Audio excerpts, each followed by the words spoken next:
Irmãos, graça e paz a todos.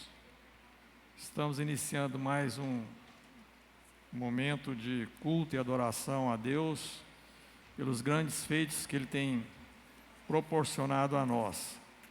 A despeito de algumas tristezas, como nós tivemos ontem a morte do nosso querido irmão Carmindo, Deus tem cuidado de nós. E podemos dizer com toda convicção, com toda certeza, que até aqui o Senhor tem cuidado de nós, até aqui o Senhor tem cuidado da família enlutada, tem cuidado da igreja enlutada.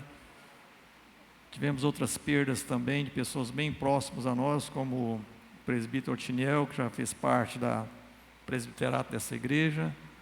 Mas nós cremos que Deus está no controle, Deus é soberano, Deus nos dá limites dos quais nós não podemos passar. E louvado seja Deus por isso. E glorificamos a Deus pela melhora de Dona Josefa, né? Graças a Deus, Deus tem levantado. E estamos aguardando um milagre na vida do nosso querido irmão Paulo Tomé, que as notícias não são alentadoras.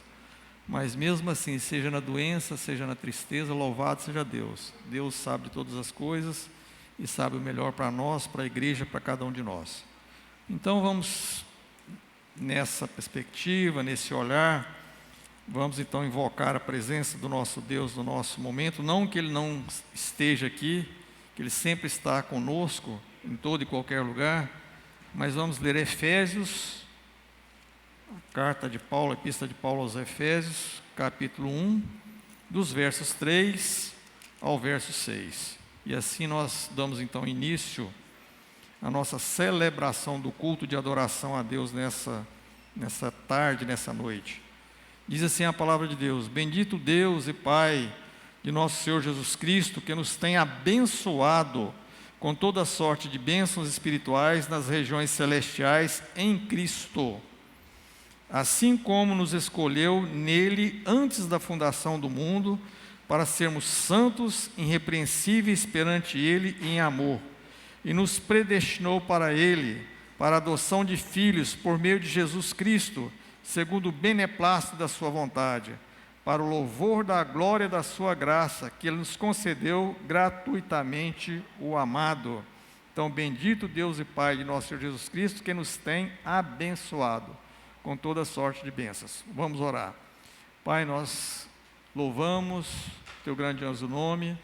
Nós sabemos que a despeito de tudo aquilo, Senhor Deus, que a Tua igreja, não só a Tua igreja está passando, mas o mundo de uma forma generalizada, nós estamos aqui para prestar um culto de adoração ao Senhor, para proclamar que o Senhor é Deus, para proclamar que nós confiamos e esperamos no Senhor, para invocar, Pai Deus, a bênção e o favor do Senhor sobre a Tua igreja. Pai, no nome de Jesus, Pai, ser propício, Pai Deus, a nós. Nós rogamos mesmo, Pai Deus, que o Senhor venha nos visitar. Que o Senhor venha nos visitar, Senhor Deus, com a Tua graça maravilhosa, como o Senhor tem feito. Que o Senhor venha visitar com os favores do Senhor. Enfim, Pai, que o Senhor venha abençoar a Tua igreja como o Senhor tem abençoado, mas de uma forma especial, Pai. Te louvamos, invocamos a Tua presença e rogamos acima de tudo que o Teu Santo Espírito, Pai, venha conduzir cada passo desse culto. Oramos assim, pedimos assim acima de tudo, no nome santo de Jesus. Amém. Vamos fazer mais uma leitura, agora uma leitura de confissão. E essa leitura também está em Efésios, na epístola de Paulo aos Efésios, no capítulo 2, do versículo 1 ao versículo 10. Efésios, capítulo 2, na mesma carta ainda, do verso 1 ao verso 10. E como confissão, então, nós lemos então essa palavra de Deus, confissão de pecados, com a convicção que nós somos pecadores, que já fomos resgatados pelo sangue de Jesus, mas que nós ainda pecamos, seja por ação, por omissão, mas acima de tudo que Deus já nos perdoou em Cristo Jesus. Deus nos perdoou essa condição que nós tínhamos de pecadores distante dEle. Então a palavra de Deus, a epístola de Paulo aos Efésios, capítulo 2, a partir do verso 1, diz o seguinte: E Ele vos deu vida, estando vós mortos nos vossos delitos e pecados, nos quais andastes outrora, segundo o curso deste mundo, segundo o príncipe da potestade do ar, do espírito que agora atua nos filhos da desobediência, entre os quais também todos nós andamos outrora, segundo as inclinações da nossa carne, fazendo a vontade da carne e dos pensamentos, e éramos por natureza filhos da ira, como também os demais. Mas Deus, sendo rico em misericórdia, por causa do grande amor com que nos amou, e estando nós mortos em nossos delitos, nos deu vida, juntamente com Cristo, pela graça sois salvos, e juntamente com Ele nos ressuscitou, e nos fez assentar nos lugares celestiais em Cristo Jesus, para mostrar aos séculos vindouros a suprema riqueza da sua graça, em bondade para conosco em Cristo Jesus, porque pela graça sois salvos, mediante a fé. Isto não vem de vós, é dom de Deus, não de obras para que ninguém se glorie, pois somos feituras dele, criados em Cristo Jesus para as boas obras, as quais Deus de antemão preparou para que andássemos nelas. Então essa agora é a nossa condição, pessoas que foram resgatadas e perdoadas pelo sacrifício de Jesus. Que Deus assim abençoe a leitura da tua santa palavra. Vamos fazer mais uma oração de confissão de pecados. Eu acho que eu não posso pedir vocês não, porque vocês não podem tirar a máscara, né? Então tem que ser eu mesmo. Vamos lá. Pai, nós reconhecemos que o Senhor é santo, santo, santo é o Senhor. Desde o passado, o profeta Isaías, quando deparou com a presença santa do Senhor ali no templo, Pai, ele não teve outra atitude a não ser tremer e tremer diante da santidade do Senhor. E nós confessamos que nós somos pecadores, Pai, pecadores carentes mesmo, necessitados cada vez mais do favor e do perdão do Senhor, porque nós pecamos com ações, nós pecamos, Senhor Deus, por omissões, nosso coração e nossa carne é inclinada, Pai Deus, para o mal. Por isso, no nome santo de Jesus, Pai Deus, vem nos visitar. Nós queremos primeiro confessar, Pai Deus, essa condição nossa de pecadores, propensos, Senhor Deus, para o mal. Mas nós confiamos que o sangue de Jesus, o precioso sangue de Jesus derramado na cruz, Ele nos livra, Ele nos lava de todo o pecado, Pai. E confiados e fiados, Pai Deus, nessa certeza, nessa convicção, Pai Deus, é que nós temos condições de nos apresentar em culto diante do Senhor nessa noite, Pai. Por isso nos perdoa, Pai Deus, os nossos pecados, Pai. Quebranta os nossos corações, derrama o temor e o tremor do Senhor aqui no nosso meio agora, Pai, para que dessa forma esse culto seja aceitável diante do Senhor. Rogamos, pedimos assim, no nome santo de Jesus. Amém. Amém. Vamos ter agora uma projeção de uma música especial pelo conjunto Ladies, que será projetado. E logo em seguida o Ministério de Louvor toma a direção, nós teremos o hino 79, logo depois da projeção. Temos também, aí é os cânticos da equipe de louvor e adoração que nos conduzirá.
Nesse Senhor que nós devemos crer em toda e qualquer situação. Cantando o hino 74, não é o 79, é o 74. Eu venho como estou. E aquele que tiver tem a oportunidade agora de entregar os dízimos e ofertas durante esse ano.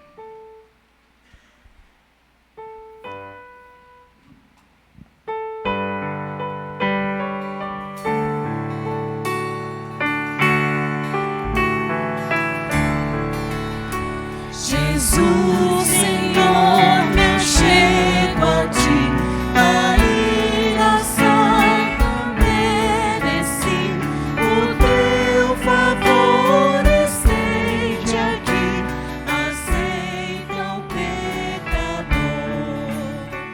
Eu venho como estou, se venho como estou, porque Jesus por mim morreu. Eu venho como estou. As minhas culpas grandes são, mas tu que não morreste em vão, me podes conceder perdão. Aceita o pecador. Eu venho como estou, se venho como estou, porque Jesus por mim morreu. Eu venho como estou. Ó, vem agora, Salvador, livrar-me por teu grande amor, pois tu, Jesus, és meu Senhor. Aceita o pecador. Eu venho como estou, se venho como estou, porque Jesus por mim morreu. Eu venho como estou.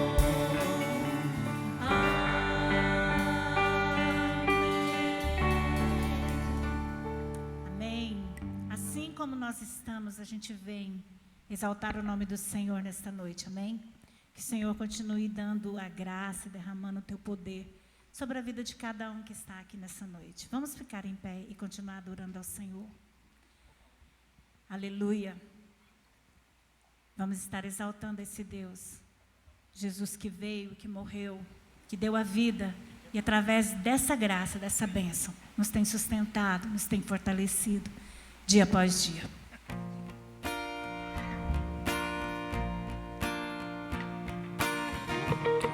Exalte ao Senhor nesta noite.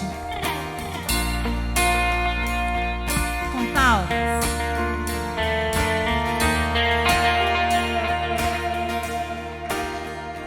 Aleluia, veio ao mundo o Filho de Deus.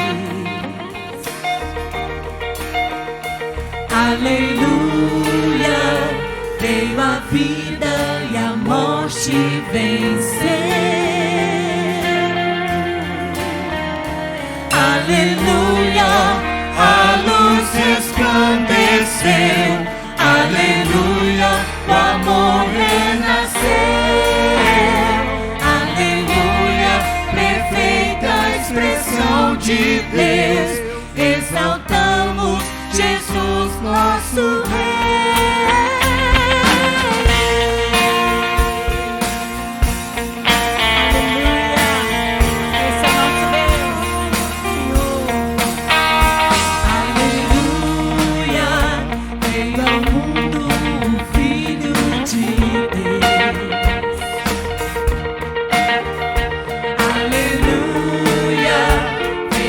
Vida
louvar o Senhor em todo tempo, em toda circunstância.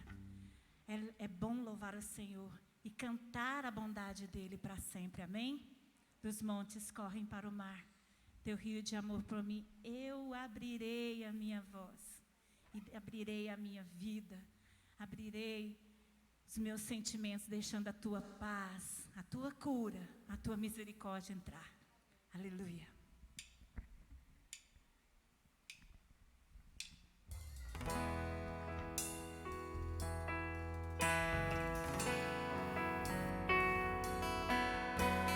Darei teu amor para sempre, Senhor.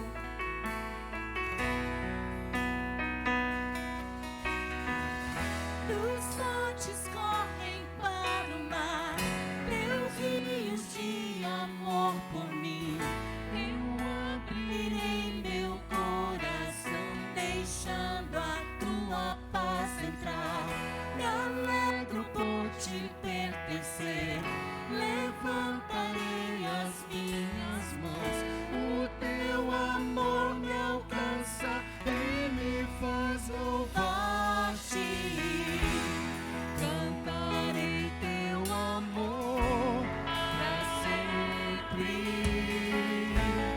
Cantarei teu amor pra sempre. Cantarei teu amor pra sempre. Cantarei teu amor pra sempre. Para o mar, teus rios de amor por mim. Eu abrirei meu coração, deixando a tua paz entrar. Me alegro por te pertencer, levantarei as minhas mãos. O teu amor me alcança e me faz louvar-te. Cantarei teu amor pra sempre. Cantarei teu amor pra sempre. Cantarei teu amor pra sempre. Cantarei teu amor pra sempre. Meu coração exulta de alegria eu canto. Se o mundo conhecer a ti, ele se encherá com a tua alegria. Cantarei teu amor pra sempre. Cantarei teu amor pra sempre. Cantarei teu amor pra sempre. Cantarei teu amor pra sempre. Meu coração exulta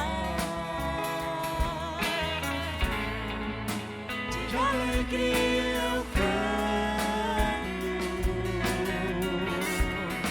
Se o mundo conhecer a ti, ele se encherá com a tua alegria. Cantarei teu amor pra sempre. Cantarei teu amor pra sempre. Cantarei teu amor pra sempre. Cantarei teu amor pra sempre. Cantarei teu amor pra sempre. Cantarei teu amor pra sempre. Cantarei teu amor pra sempre. Cantarei teu amor pra sempre. Cantamos o teu amor, Senhor.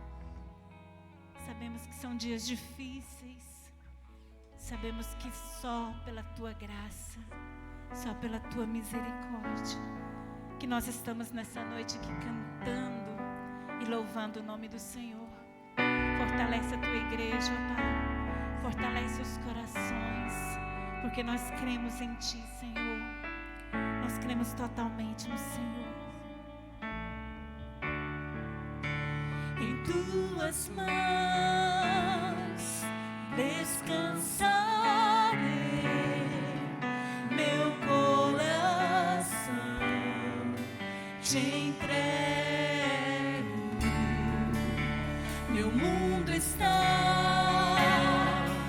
bem seguro em Tuas mãos, e eu sou Teu pra sempre. Declara isso, que você crê. Sim, eu creio em Ti, Jesus. Eu pertenço a Ti, Jesus, a razão do meu viver, a razão do meu louvor, tudo que sou.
entregamos a Ti as nossas vidas, Senhor.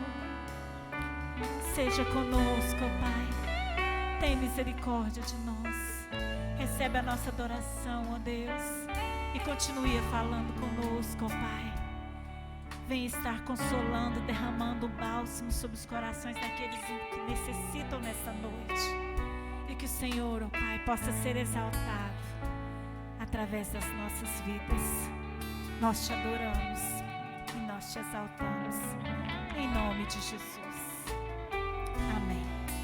Amém. Pode sentar.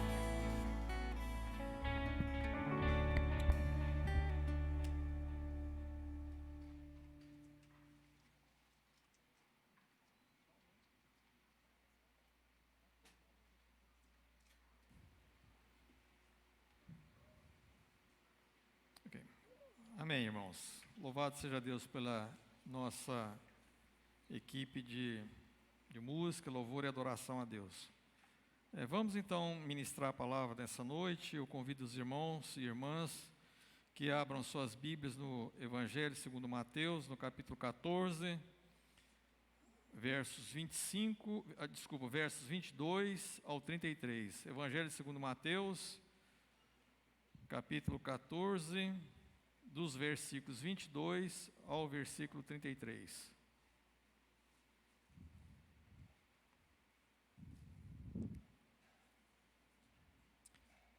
Diz assim a palavra de Deus: logo a seguir, compeliu Jesus os discípulos a embarcar e passar adiante dele para o outro lado, enquanto ele despedia as multidões.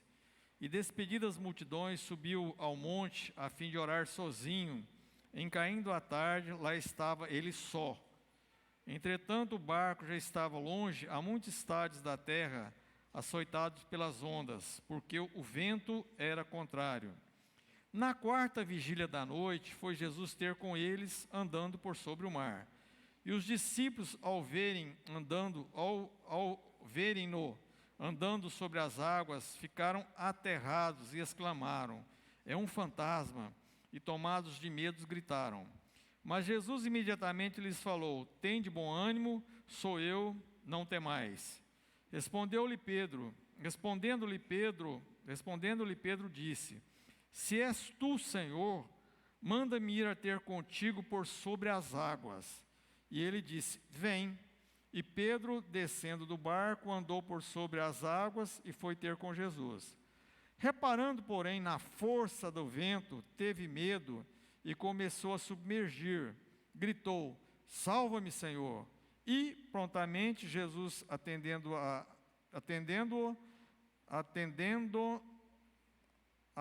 estendendo a mão, tomou-lhe e disse: homem de pequena fé, por que duvidastes? Subindo ambos para o barco, cessou o vento. E os que estavam no barco adoraram, dizendo: verdadeiramente és o Filho de Deus. Eu vou pedir um diácono que desligue aquele ar ali, porque minha voz já está começando a falhar, em função do vento que eu estou recebendo aqui. Mas vamos orar. Enquanto isso, os diáconos providenciam a desativação daquele aparelho ali, por favor. E se puder abrir aquela porta ali, seria o ideal também. Senhor, muito obrigado que o Senhor nos dá a oportunidade mais uma vez, Pai Deus, ministrar a Tua palavra, ouvir o Teu recado através da exposição da Tua palavra. E nós estamos aqui, Pai Deus, com expectativa e com temor e tremor que o Senhor há de falar aos nossos corações nessa noite. Por isso, nos toma, Senhor Deus, na inteireza do nosso ser, seja no nosso entendimento, no nosso coração. Que o Senhor venha nos aquebrantar, Senhor Deus, e assim nos dê todas as condições, a mim e todos os que estão aqui, que estamos aqui, Pai Deus, para entender aquilo que o Senhor deseja para conosco nesse culto, nessa celebração, nessa ministração. Todos nós dependemos do Senhor, todos nós dependemos da Tua palavra, Pai. Ai de nós se não fosse a Tua palavra, ai de nós se não fosse o Seu Santo Espírito iluminando e descortinando, Pai Deus, o que o Senhor deseja para nós nessa noite. Por isso, toma conta de nós, Pai Deus. Nós oramos assim no nome de Jesus. Amém. Irmãos e irmãs, eu gostaria de compartilhar com vocês que estão aqui, com os que estão em casa também, o tema hoje, esperança na desesperança. Esperança na desesperança. Nós estamos, o mundo hoje, nós estamos vivendo uns momentos muito conturbados, né? Em diversos locais, diversas cidades, diversas nações, elas estão em estado de calamidade. Estado de calamidade decretado pelos governos significa que é um estado onde o governo tem que tomar algumas atitudes que saem do cotidiano, que saem do padrão de vida comum, para cercar um mal maior. E hoje nós estamos num estado de calamidade decretado. O estado de calamidade é um estado que ele é um passo para um estado de exceção. Os juristas, os advogados aqui presentes, eles sabem expor muito melhor do que eu essa questão do estado de calamidade e do estado de exceção. E o estado de exceção é aquele estado onde o governo ele tem toda a autoridade, os governos, sejam governos de qualquer esfera, federal, municipal, estadual, uma vez estando em estado de exceção, eles têm os direitos de decretar leis, fazer situações, tomarem providências que não estão devidamente autorizados para um momento de cotidiano normal. Nós estamos quase indo para essa situação em função da pandemia que assola o mundo inteiro. E esse estado, tanto de calamidade quanto o estado de exceção, ele gera uma desesperança geral. O mundo está desesperado. Hoje, com as pessoas que nós conversamos, nos nossos diálogos, nas nossas relações, nós já estamos aí há quase 5 meses, se eu estou bem certo aqui, em um estado onde nós estamos esperando que isso passa, esperando que essa doença não nos ataque, esperando que os nossos cotidianos, seja trabalho, lazer, relações sociais e pessoais, elas voltam àquela rotina anterior.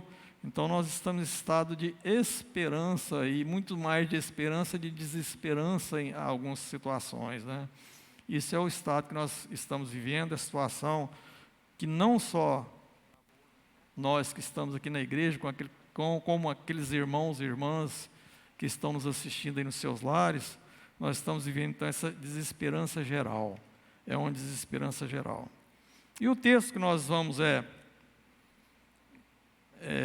expor aqui nessa noite, ele trata, é uma narrativa que a priori, quero voltar a esse termo aqui, a priori. A priori significa a princípio. Esse texto aqui, a princípio, na primeira leitura, no primeiro olhar que nós damos aqui nesses trechos da palavra de Deus, aqui no Evangelho de Mateus, ele é uma situação de desesperança. Ele é uma situação onde os apóstolos de Jesus, um grupo de discípulos ali, provavelmente os apóstolos, mais alguns, estavam numa situação de desesperança total. Desesperança, por que eles estavam em desesperança, pastor? Primeiro, se nós pegarmos aqui um pouco, voltarmos aqui um pouco aqui no capítulo 14, nós vamos ver que a motivação do lugar onde eles estavam aqui em risco agora, que era um lago, né? O que motivou isso foi uma questão do medo, e esse medo ele provocou uma fuga. O capítulo 14 ele começa aí, para aqueles que estão com suas Bíblias abertas, a narrativa da morte de João Batista. E a morte de João Batista ali pelo um dos filhos do Herodes, o Grande, ela impactou muito. Ela foi um sinal ou um recado muito forte para Jesus e para os seguidores de Jesus, os discípulos, aquelas multidões que estavam envolvidas com o ministério, com o movimento que Jesus estava fazendo ali em Israel, na Galiléia, na Samaria e também na Judéia. A morte de João Batista foi um recado. Foi um recado que o Herodes, né, um dos filhos do Herodes, também chamado de Herodes, ele falou: vocês tomam cuidado, não brinca comigo não, que vocês vão ficar numa situação que vocês não vão gostar. Olha o que eu já fiz com João Batista.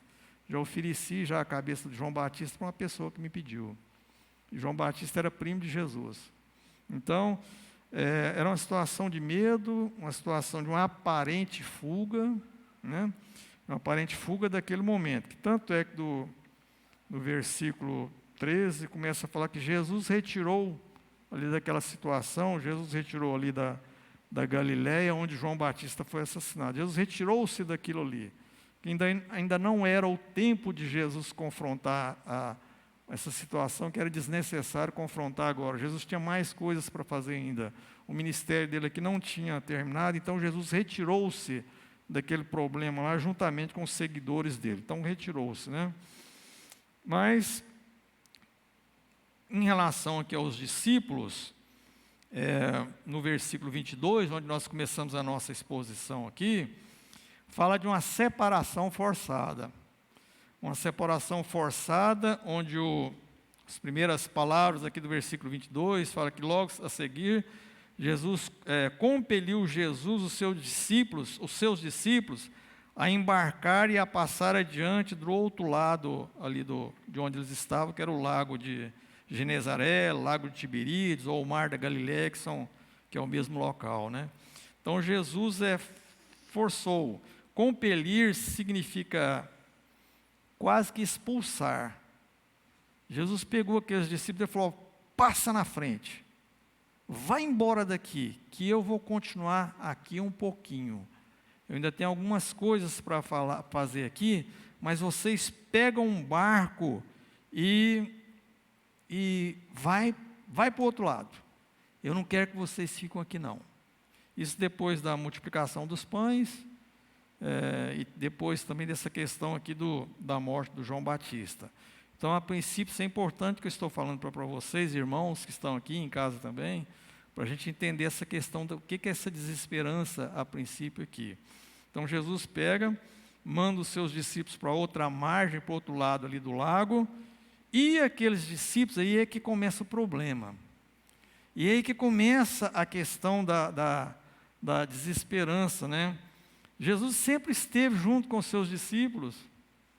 Jesus abandonou todo o seu cotidiano a partir ali dos seus 30 anos, por volta disso aí, abandonou tudo que ele fazia na vida, pegou um grupo de seguidores e ele comia junto com eles, dormia junto com eles, alegrava junto com eles. Jesus, assim, dificilmente, Jesus deixava aqueles discípulos em situação só. Mas Jesus naquele momento falou assim: me deixa aqui e vai lá para outra margem, né? Então os discípulos estavam com problema, então reside no fato que eles estavam agora longe de Jesus. Primeira questão a levantar aqui, primeiro problema, isso vai gerando um problema muito grande mais para frente. Estavam longe das margens da praia, já estava distante da praia, e eles estavam com um problema, igual nós lemos aqui, né, o barco estava quase indo a pique, né? Então eles estavam sem esperança de sobreviver. Olha, meus amados e minhas amadas, se isso aí não é uma desesperança total. Eles estavam no meio de um lago, que é um lago enorme, considerado até como que se fosse um mar de tão grande que ele é, com as características que ele tem de mar. Eles estavam ali longe de Jesus, com quem eles deixaram tudo para seguir, com quem eles tinham segurança, com quem proporcionava multiplicação de pães a hora que precisava de ter, não deixava passar fome, não deixava passar por inseguranças, mas agora estavam sem esperança, com medo de todo mundo morrer, né? Então esse era o grande problema. Essa era a desesperança deles, e eles precisavam de uma esperança naquela situação pela qual eles estavam vivendo, né? Então, em função disso, eu quero dividir agora essa minha exposição em 3 partes, né? A primeira parte eu quero falar da desesperança. A desesperança, porque a priori eu falei que é uma situação, a princípio, é uma situação que parece que está só desesperança. Agora, desesperança por quê? Qual era a desesperança deles? Nós já adiantamos um pouco aqui. Então, eles foram impelidos a ficarem temporariamente sem um mestre, sozinho. E isso aí dava muita insegurança para eles. Os dominadores da época, aqui na pessoa do Herodes, é muito claro aqui no início do capítulo 14, não, eles não eram a favor, Herodes não era a favor daquele grupo seguidor de Jesus. Então eles estavam só, estava sem o mestre, né? Eles estavam em um barco, no meio do, quase que no meio aqui do mar da Galileia, né? Eles estavam em um barco. Agora, para nós, assim, ó, pastor, onde é que tem problema esse barco? Eles estavam num barco, né? O barco estava, o vento jogava para cá, o vento jogava para lá. Só que a concepção e o conceito que hoje, há 2000 anos depois disso aqui, que nós temos de barco, é totalmente diferente do barco daquela época, né? O barco lá daquela época, ele era um barco que, ele era quase que um barco de bambu. A minha esposa e eu estivemos num museu lá em Cafarnaum, que é na margem disso aqui, e eles acharam, os arqueólogos, há pouco tempo, fazendo um trabalho de arqueologia lá no Mar da Galileia, nesse lugar aqui, em Cafarnaum, Betsaida, no Mar de Tiberíades, e eles conseguiram achar um barcozinho que, segundo os dados de estudo deles lá, era um barco da época de Jesus. E esse barco, ele está exposto lá no museu, é um barco muito frágil. É uma coisa assim que é muito vulnerável nisso aí. E provavelmente eles não tinham dinheiro, os seguidores de Jesus. O barco com o qual eles estavam ali passando por aquele problema de agonia, era um barco igualzinho aquele, eram as tiras que vão emendando com a marril, né? E aquilo ali formava um barco. Então eles estavam ali passando dificuldades, ali a 25 estádios da praia. 25 estádios significa 6 quilômetros de distância já assim da praia. Os ventos, segundo a palavra de Deus, que era contrária, ventos contrários significava que eles estavam querendo ir para cá e o vento estava empurrando para cá. Então, aquilo não rendiam, né? E os ventos ali naquela região, é interessante que ali tem o lago, ele tem montanha dos dois lados, assim, montes, né? Então, o vento que entra ali naquele lago ali, realmente é um vento muito forte. E ali ele tem ondas. Realmente existem ondas lá, porque as ondas vão empolando mesmo. É o tempo todo onda, por causa do vento, por causa da topografia que tem aquilo ali. E eles estavam naquela situação. Num barco frágil, os ventos contrários e as ondas açoitando aquele barquinho para tudo quanto é lado, né? Isso aí não é uma situação de desesperança, meus irmãos e minhas irmãs. A situação que eles estavam vivendo lá naquele momento, e o destino, né, vou usar essa palavra destino aqui, eu não gosto muito de destino, porque o crente não tem destino, mas o que esperavam eles era a morte por afogamento. Não tinha outra saída. Nenhum daqueles que estavam no barquinho ia conseguir nadar com aquele vento, com aquelas ondas, 6 quilômetros e voltar ali para a praia com a sua força, com o seu braço forte, né? O destino deles era o afogamento, né? Então, dada todas essas circunstâncias que eles estavam vivendo, era uma situação de desesperança. Não tinha saída para eles. Era a morte, né, que aguardava aquele grupo que estava ali no meio do mar da Galileia, só em relação a Jesus. Jesus que estava com eles. E a segunda parte, a segunda colocação do nosso sermão, que eu quero tratar agora da esperança. Eu falei que a priori era desesperança. Mas o que esse texto quer nos mostrar, meus irmãos, é que tem esperança na desesperança. Nós estamos vivendo uma situação, igual já falamos aqui, no mundo, generalizada, de desesperança. Mas esse trecho da palavra de Deus aqui vem mostrar para a gente que tem esperança sim. E a esperança que começa aqui a mostrar que aquele grupo tinha uma grande esperança para eles, é porque eles estavam no meio do lago só, porém eles não estavam abandonados. Eles não estavam abandonados. Esse trecho aqui da palavra de Deus, ele tem também em Marcos, e ele tem também no Evangelho de João. E os evangelhos, né, cada evangelista narra uma situação e uma perspectiva. Tem algumas situações que um narra e o outro não narra. Não significa que são diferentes, não.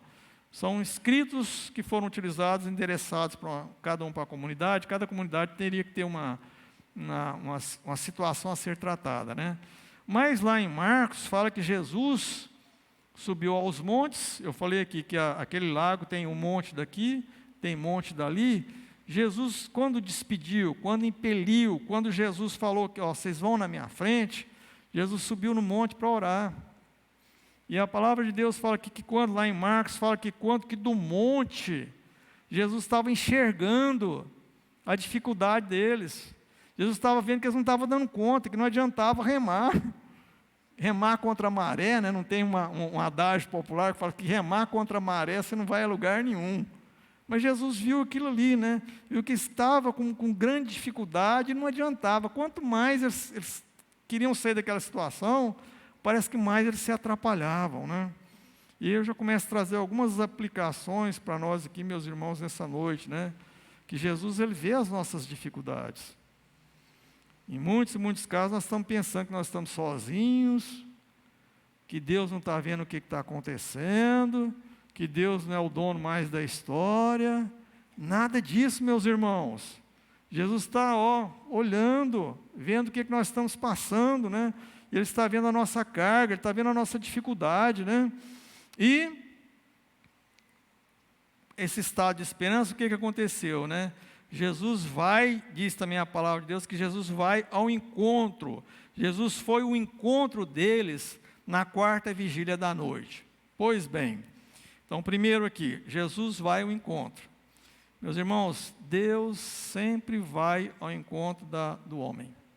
Desde o início da humanidade, desde o início da narrativa bíblica, no Antigo Testamento, sempre o homem, né, o gênero humano, ele se envolveu com algumas atrapalhadas, que o destino disso aí é o fim dele mesmo, é a extirpação da raça humana sobre a terra. Mas a palavra de Deus mostra que Deus sempre foi em direção da criatura dele, sempre consertou dentro dos seus propósitos, dentro dos seus planos. Deus sempre fez isso. Adão e Eva começou com Adão e Eva. Adão e os nossos primeiros pais, né, pecaram, desobedeceram a Deus, e Deus, na infinita misericórdia dele, ainda vai lá conversar com eles, vai lá consertar, já providencia, já mostra ali o Cordeiro de Deus que vai tirar o pecado do mundo, com certa situação, né? Depois vem o caso lá de Noé, a humanidade toda corrompida, Deus pega, conserta de novo, põe no trilho de novo, e depois vai com Abraão, e assim sempre na história da humanidade. Recentemente na Reforma, né, no ano de 1500, né, a cristandade totalmente descaracterizada, desvirtuada dos propósitos, daquilo que nós lemos aqui em Efésios, né, que a salvação é pela graça e só pela graça de Deus. A igreja naquela época romana já não andava nessa verdade, né? Deus levanta um Lutero e faz uma reforma onde coloca novamente a igreja nos seus trilhos certos, né? Porque Deus sempre ele vai ao encontro do homem e resolve a situação do homem e da mulher. E nesse caso do nosso texto aqui, Jesus foi ao encontro deles na quarta vigília da noite. Por que quarta vigília? Por que o evangelista Mateus é tão assim criterioso em colocar esses detalhes aqui? Quarta vigília da noite é o último quadrante da noite. Vai de 3 horas da madrugada até 6 horas da manhã, que para o judeu é noite ainda. Então, é no último momento, naquele momento de mais sono, naquele momento onde o dia já vai amanhecer. Ou seja, nesse caso aqui, é a hora que a coisa estava mais apertada para eles. Imagine que se Jesus não fosse naquela hora, o barco ia afundar mesmo. Então, antes do barco afundar, né, Jesus foi ali e começou a fazer a desesperança virar em situação de esperança, né, na quarta vigília da noite, por iniciativa do Senhor Jesus. Mais uma aplicação com os irmãos, com as irmãs, tanto aqui quanto que estão em suas casas, né? Jesus, ele vai ao encontro das nossas necessidades. Ele continua indo ao encontro das nossas necessidades. O escritor da carta aos Hebreus falou que Jesus é o mesmo ontem, hoje e será o quê? Eternamente. Jesus não mudou. Jesus está vendo as aflições nossas. Às vezes você pode falar, pastor, mas está demorando demais. Eu já não estou aguentando mais. O meu barco já está indo a pico. Meus irmãos, talvez na sua vida, na minha vida, ainda não chegou a quarta vigília. Mas a quarta vigília vai chegar. E Deus vai abençoar, né? Deus vai levantar, Deus vai socorrer, Deus na sua santa providência vai colocar as coisas nos devidos lugares, né? Então Jesus foi um encontro, né?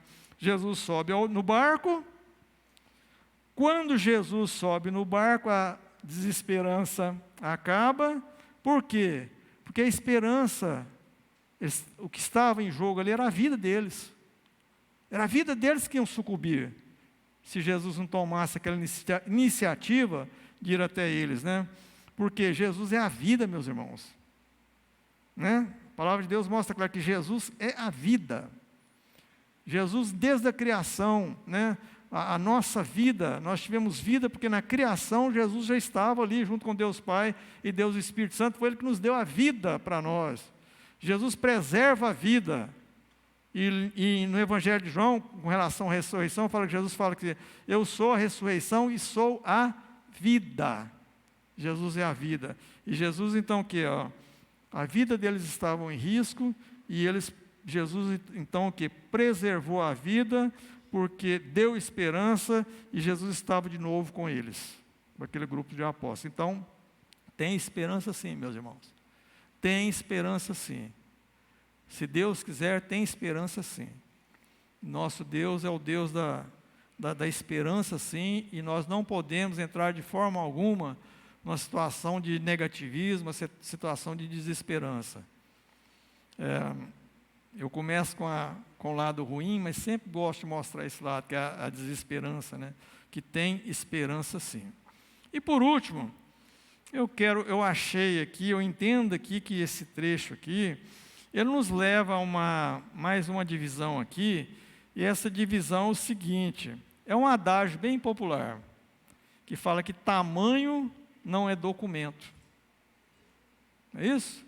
Você já viu esse tamanho não é documento? Com todo respeito ao nosso querido presbítero José Bonifácio, ele sempre faz assim umas piadinhas em relação a ele, né? Ele fala do tamanho dele. E quando ele fala assim, eu sempre falo, meu irmão, mas o seu valor ele não é proporcional ao seu tamanho. A sua fala não é proporcional ao seu tamanho, meu irmão, é muito maior, porque tamanho que não é documento. E nesse caso aqui, o que tem a ver aqui então com a nossa pregação aqui, né? Tamanho não é documento. É a questão do Pedro. Pedro é uma figura muito emblemática no Novo Testamento, muito simbólica. O Pedro era, ao mesmo tempo que ele era contraditório, né, tinha umas contradições, né, falar que ia ficar com Jesus até a morte. Passa um pouquinho, Pedro trai ele, né? Então, o Pedro tinha assim, fé, né? Uma fé enorme, né? A hora que ele faz a confissão lá no Evangelho aqui, logo no capítulo 16, aquela grande confissão, né? Talvez a primeira grande confissão do Novo Testamento, fala que tu és Pedro. Que você acha que eu sou, Pedro? Tu és o Cristo, o Filho de Deus vivo, né? Uma confissão de fé. Aí Jesus fala, tu és Pedro, sobre essa pedra, sobre essa afirmativa, eu edificarei minha igreja. Fé. O Pedro era um homem de fé. Mas nesse caso aqui, o que acontece? O Pedro aqui não tem fé. Está mostrando esse lado dele da falta de fé, de pouca fé. Onde é que está isso aí, pastor? Quando Jesus pega e fala assim, aliás, né, Jesus está chegando, a salvação está chegando daquela situação, aí é um fantasma, não é um fantasma, é Jesus, aí já começa a acalmar, aí Pedro pega e fala assim, se és tu, mestre, me chama aí, eu quero andar também em cima das águas, igual o senhor está andando aí, né? Aí vem, pode vir. Aí Pedro desce do barquinho ali, né? E começa a andar nas águas, olhando para Jesus, né? Mas a hora que o Pedro pega, né, e dá uma desviada, e olha para o lado e vê aquelas ondas, afogou. Por quê? Porque ele tirou os olhos de Jesus. E aí a questão do tamanho é documento. A hora que ele foi olhar, foi o tamanho do problema. Ele foi olhar o tamanho das ondas. Ele foi olhar o tamanho da dificuldade com a qual eles estavam passando. E ele esqueceu de olhar o tamanho de Jesus.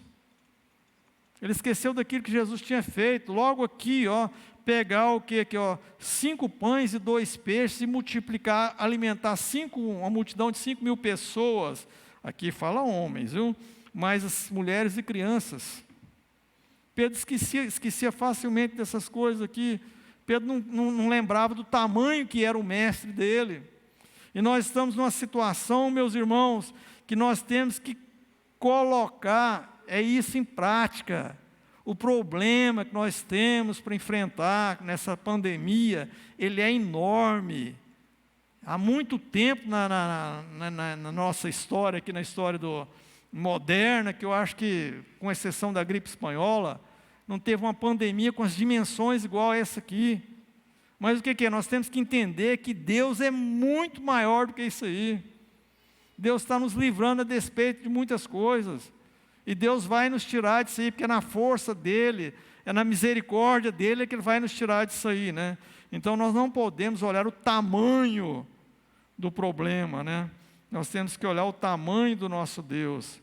Ai de Davi, né? Se olhasse o tamanho lá do gigante, do Golias, né? Ai ali de Moisés, se ficasse olhando só o mar, o tamanho daquele mar que tinha que atravessar, né? O que seria deles naquela situação, né? Então eles olharam e eles conheciam o Deus que eles serviam, né? E nós também temos que ser dessa forma. Então, concluindo aqui a nossa pregação dessa noite, quero tirar 2 conclusões aqui. Primeira conclusão é que nós estamos em uma fase realmente global, mundial, de desesperança financeira, saúde, e isso aí está afetando também as igrejas. Temos que tomar cuidado com isso aí, com essas situações aí. Segunda conclusão, que tem solução para isso. Tem solução para isso. Por causa do povo de Deus. E agora que eu diria isso para o povo de Deus. Agora eu não estou falando para uma sociedade secular, para uma sociedade que confia só na ciência, não sou contra a ciência, mas que confia só na ciência. Uma sociedade autônoma que achava que podia dominar tudo, que tudo estava dominado.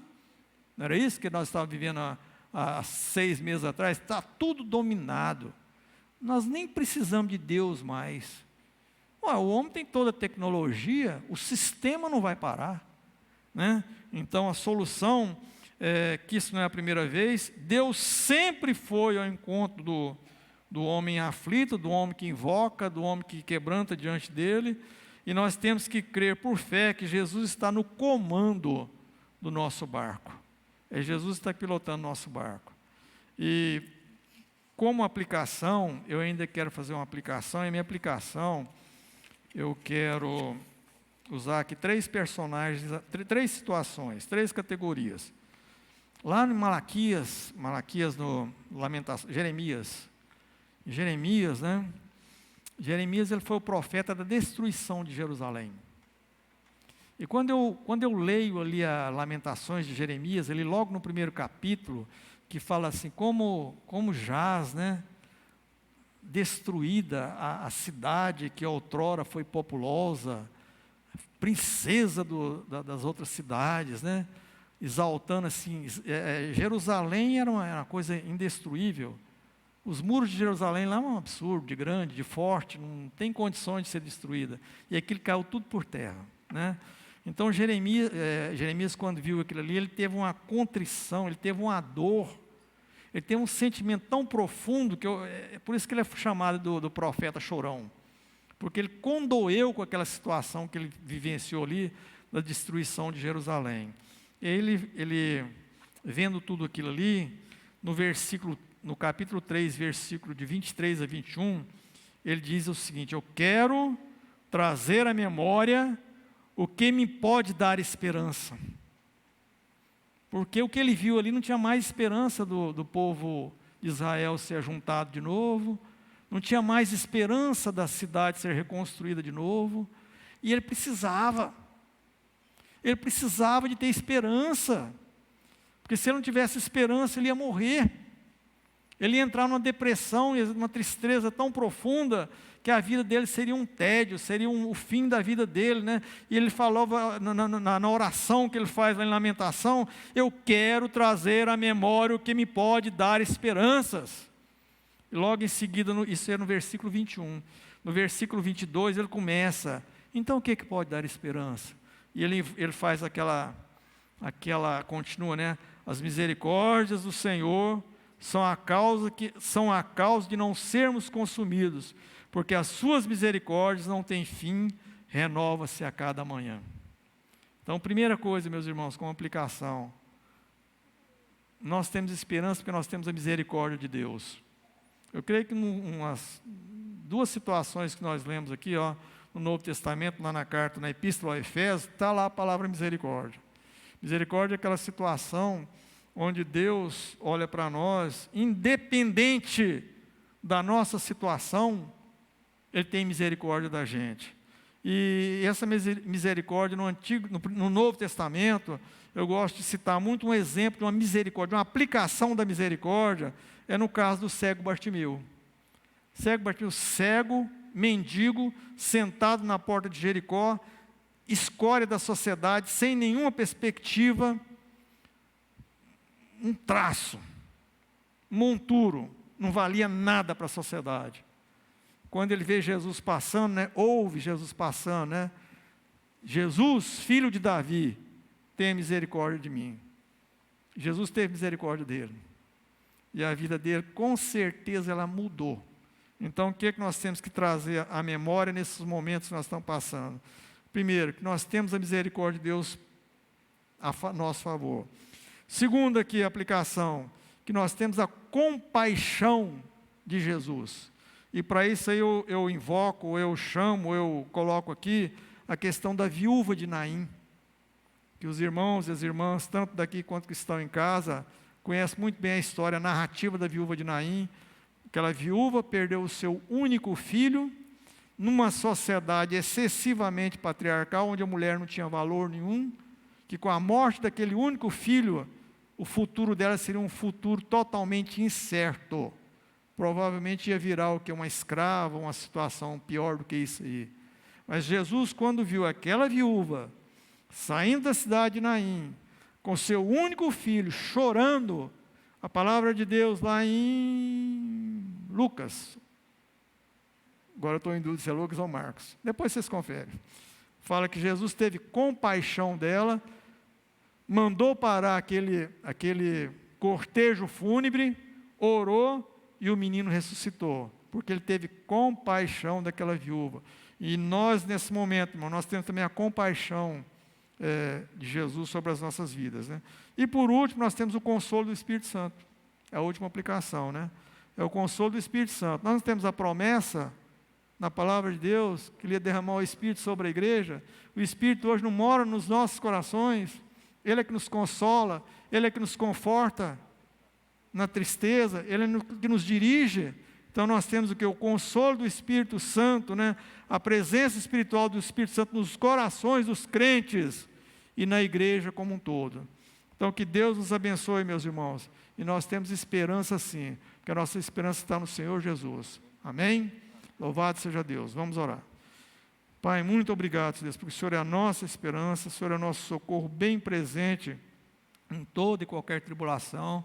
E a despeito daquilo, Senhor Deus, que a Tua igreja espalhada no mundo todo, a humanidade está sofrendo, Pai, nós queremos que o Senhor é que está conduzindo o nosso barco, Pai, e o Senhor há de nos conduzir enquanto nós formos servidos com vida. Por isso receba a nossa gratidão, receba a nossa adoração, nós oramos assim no nome de Jesus, Pai. Amém. Vamos agora então nesse momento ter mais uma música especial que será projetada aqui agora pelo conjunto Restauração.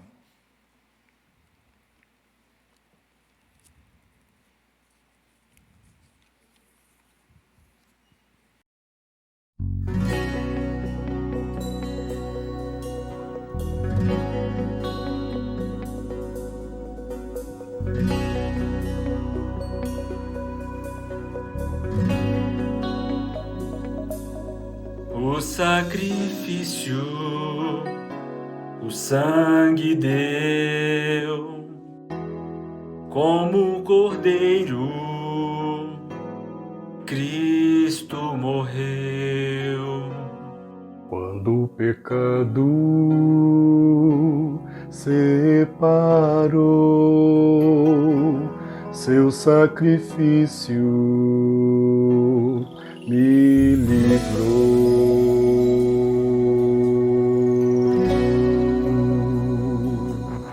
O meu salário é morrer, mas Jesus veio para eu viver. Só pelo sangue que derramou, Cristo Cordeiro me salvou. Quero que Deus transforme o meu coração e que me torne em morada para si. Pelo seu sangue me purifique e o santuário faça em mim.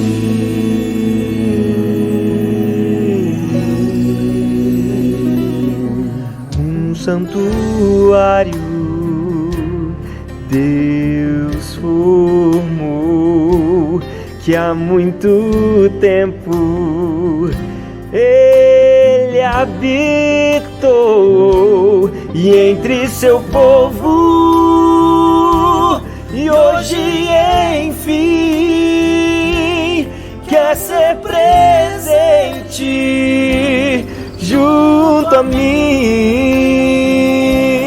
Quero que Deus transforme o meu coração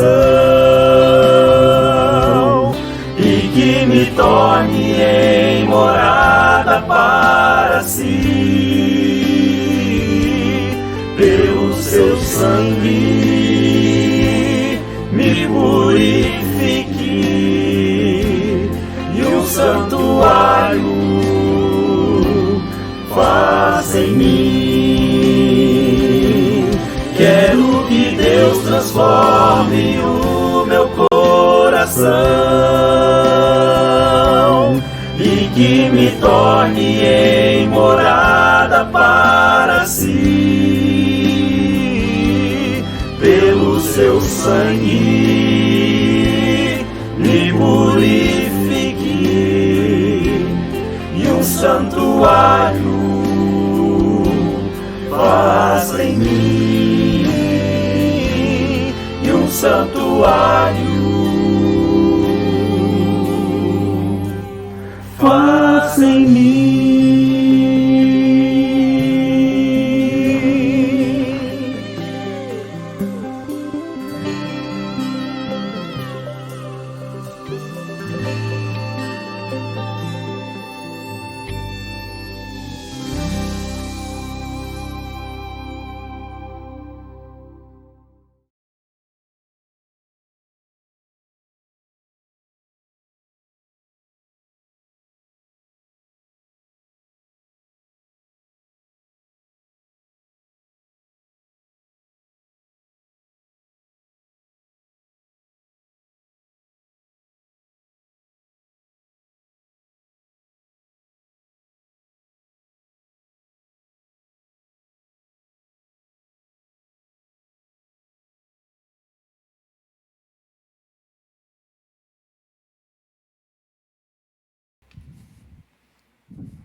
Irmãos, vamos ficar então de pé, vamos fazer a oração final. E logo em seguida, nós vamos passar aos avisos, né? Os aniversariantes, eu estou sem a relação dos aniversariantes.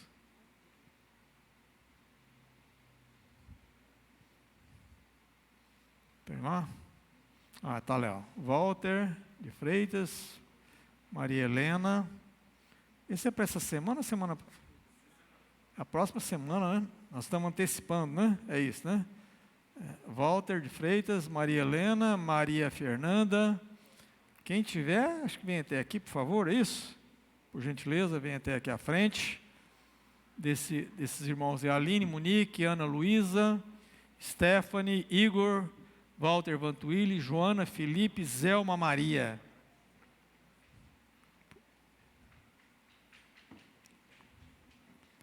Tem uma criança ali? Não, ou não? Não, né? Então vamos lá. Presentes. A Ana Luísa está ali. Então vamos orar. Senhor, nós queremos em primeiro lugar, Pai, Deus, agradecer pela mais um ano de vida que o Senhor concedeu a esses irmãos, não só os que estão aqui na frente, mas os que fazem parte da comunhão dessa igreja. Louvamos porque até aqui o Senhor tem cuidado da vida, dado a vida, preservado, dando e criando todas as condições para que elas possam, Senhor Deus, repassar, completar mais um ano de vida. Te louvamos por isso, porque toda boa dádiva, todo dom perfeito vem do Senhor, e ao Senhor nós agradecemos. E rogamos, Pai, no nome santo de Jesus, que o Senhor renove mais e mais períodos sobre a vida delas, dando a elas, Senhor Deus, a paz do Senhor, dando o crescimento do Senhor. Pai, em nome de Jesus, e que a Tua santa e doce presença, Pai Deus, estejam cada vez mais na vida e com a vida desses irmãos que aniversariam. Receba então nossa gratidão e a nossa oração. Te louvamos também por mais uma semana que nós estamos iniciando, por esse ajuntamento solene. Receba nossa gratidão e a nossa adoração.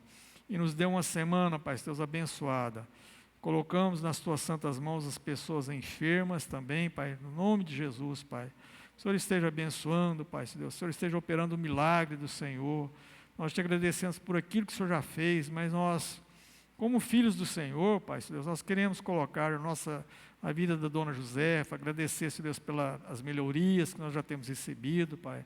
Nós sabemos que tudo isso veio do Senhor, nós sabemos que medicamentos, os hospitais, os médicos estão tudo nas mãos do Senhor, e basta o querer do Senhor para que eles sejam levantados. Ao irmão presbítero Paulo Tomé, Pai, nós continuamos aguardando o Senhor, Pai, porque enquanto tem vida, Pai, nós sabemos que tem a esperança, porque o Senhor é que é o dono da vida, não é a medicina, não é a corona que é a dona da vida, Pai, é o Senhor que é o dono da vida, e é o Senhor nós clamamos nesse momento, o favor do Senhor.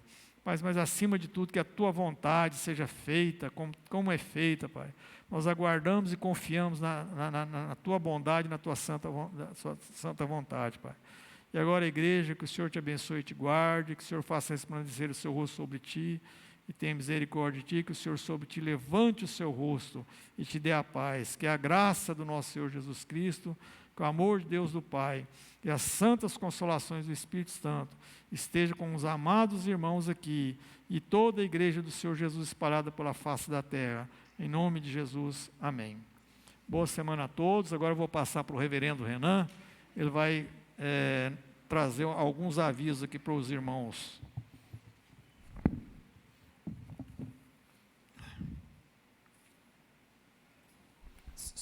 Pronto, trocamos de microfone, devidamente higienizado, viu? Uma boa noite a todos. Boa noite você também que nos assiste aí pelas redes sociais. Bom, nós vamos passar alguns avisos, deixa eu só pegar meu celular aqui para eu não esquecer de nenhum deles. O primeiro deles é para você que nos acompanha aí da sua casa, e você também que está aqui hoje, mas que talvez no próximo domingo, por alguma eventualidade, esteja nos acompanhando de casa. A gente sempre nota que algumas pessoas comentam assim, o volume está alto, o volume está baixo, está assim, está assado. A gente está lutando para resolver esse problema, tá bom? O que acontece, o que nós estamos suspeitando que possa acontecer, talvez com você que está enfrentando alguns problemas com o volume de transmissão. Pode ser ou o seu aparelho, tanto de celular quanto o seu computador, notebook ou televisão, ou também a sua internet. Então, tenha um pouquinho de paciência quanto a isso. A gente está tentando resolver a cada domingo, aí, aprimorando as técnicas e tentando resolver com a maior agilidade possível essa questão. Porque o que acontece? Por que a gente suspeita que talvez possa ser o seu aparelho? Porque algumas pessoas falam que o som não está muito legal, já outras pessoas falam que o som está ok. E nos nossos retornos que a gente tem ali, a gente sempre está conectado também na live, acompanhando o que está acontecendo, o volume também para nós está ok. Então pode ser talvez ou o seu aparelho, celular, notebook, televisão ou computador, ou a sua internet. Então dá uma verificada lá, com mais cuidado também. E o que depender de nós, nós estamos fazendo o possível para que você tenha aí na sua casa a melhor transmissão possível, tá bom? A gente já tem lutado aí bastante para isso, e para nós que estamos aqui também, né? A nossa luta é para que quem está em casa tenha um culto agradável e nós aqui dentro da igreja também, tá certo?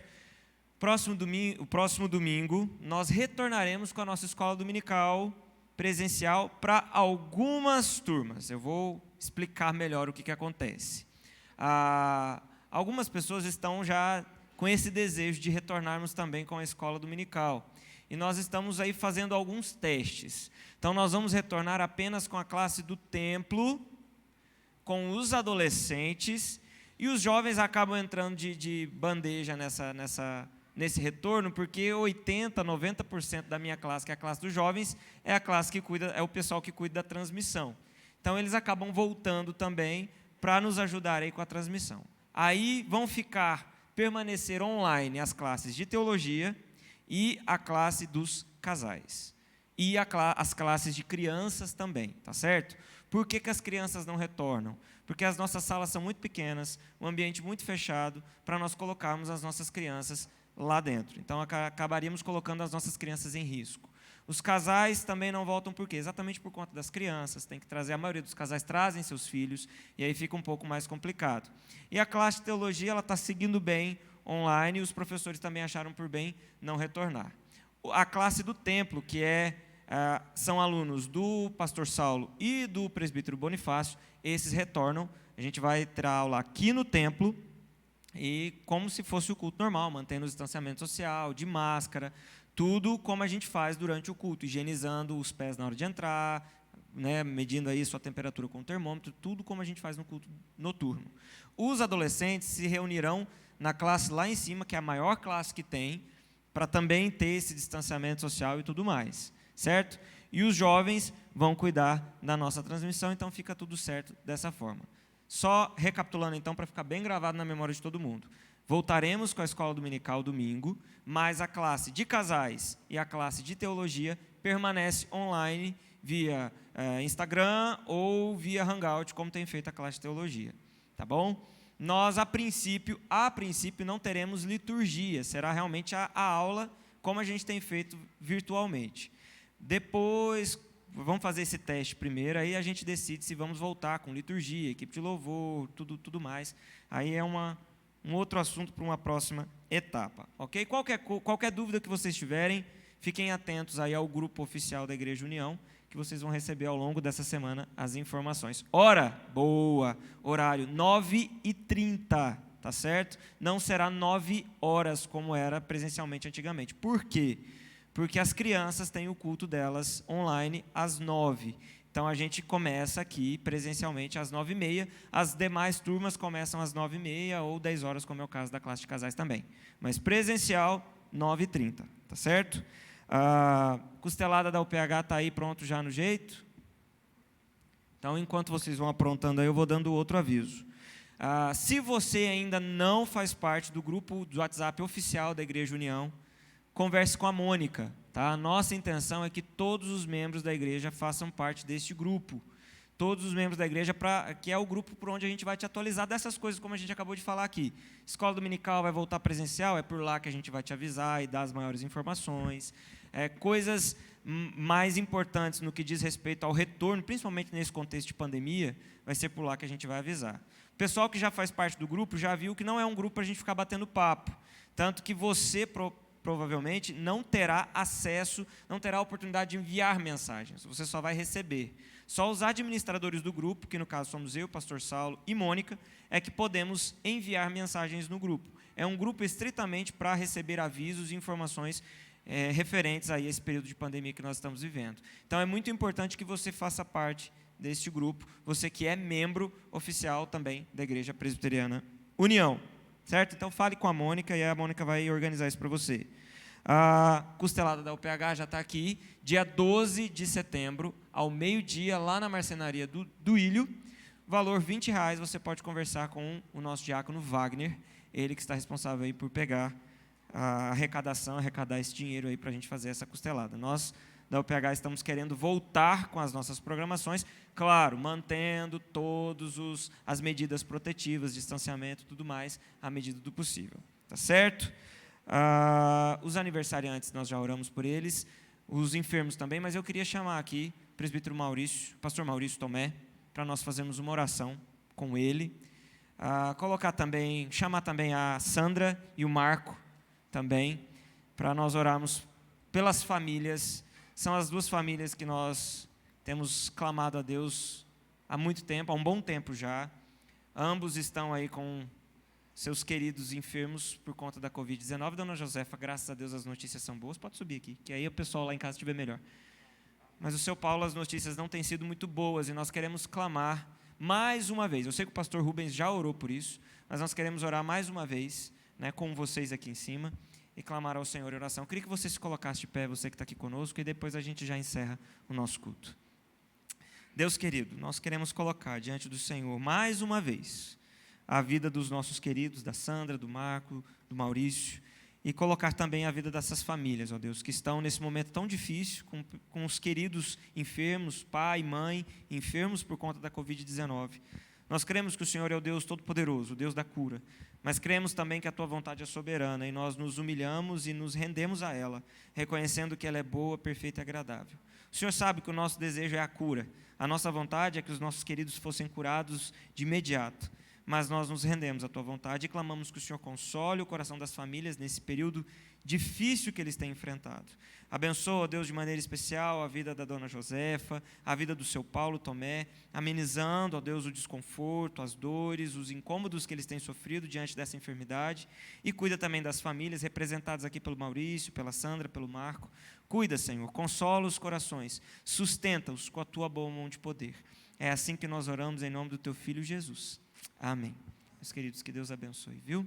Pode se sentar. Está encerrado. Que Deus abençoe sua semana. Não cumprimente a pessoa que está do seu lado. Pelo menos não apertando a mão dela. Só acene para ela. Tenham todos uma boa semana na paz do nosso Senhor Jesus.